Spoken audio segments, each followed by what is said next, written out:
Chers amis, bonjour. Nous sommes le mardi 26 avril 2022. Il est 9 heures. Quelques news de l'Arménie, de l'Artsakh et de la diaspora arménienne. RCF Auvergne-Rhône-Alpes, hier, j'ai accordé une interview d'une demi-heure environ à RCF Auvergne-Rhône-Alpes avec les 11 stations régionales, donc de cette région Auvergne-Rhône-Alpes. Bien sûr, sur le génocide arménien, les manifestations à Valence qui ont rassemblé plus de 800 personnes.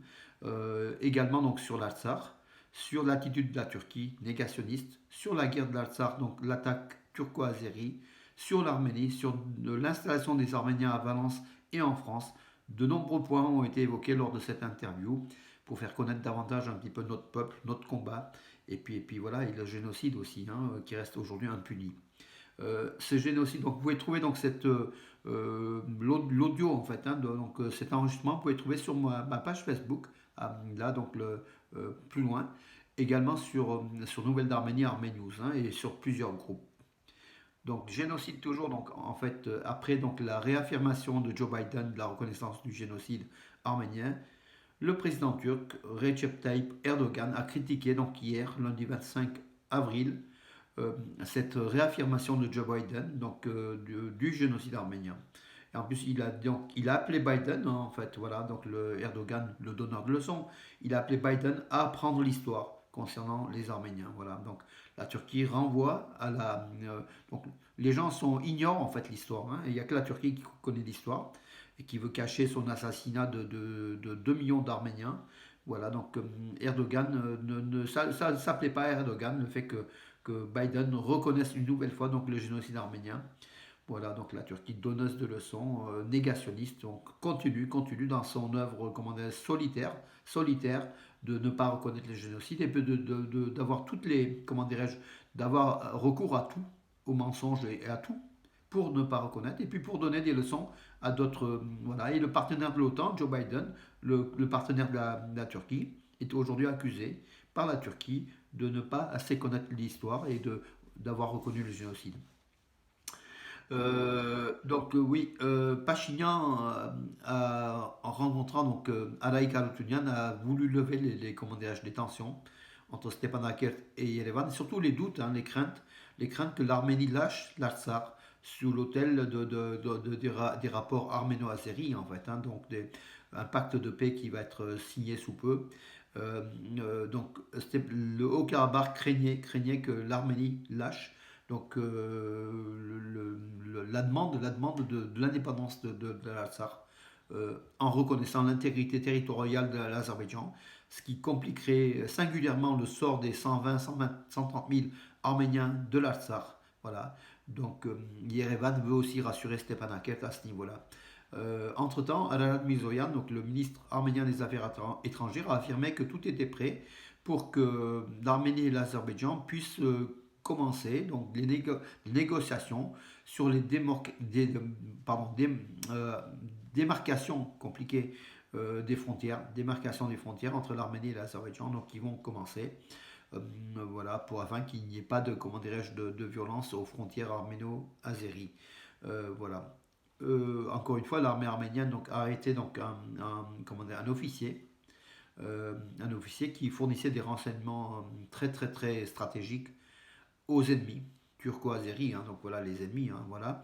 Il a été arrêté, mais il a œuvré longtemps à donner des données très très secrètes et précises sur la situation de l'armement de l'Arménie, sur les officiers, les noms, les listes, enfin beaucoup de choses. On l'a vu aussi lors de la guerre de la Sarthe, des traîtres, vendaient des informations à l'Azerbaïdjan, et notamment pour indiquer donc au drone Bayaktar le lieu où il se situait pour pouvoir bombarder tout simplement, voilà.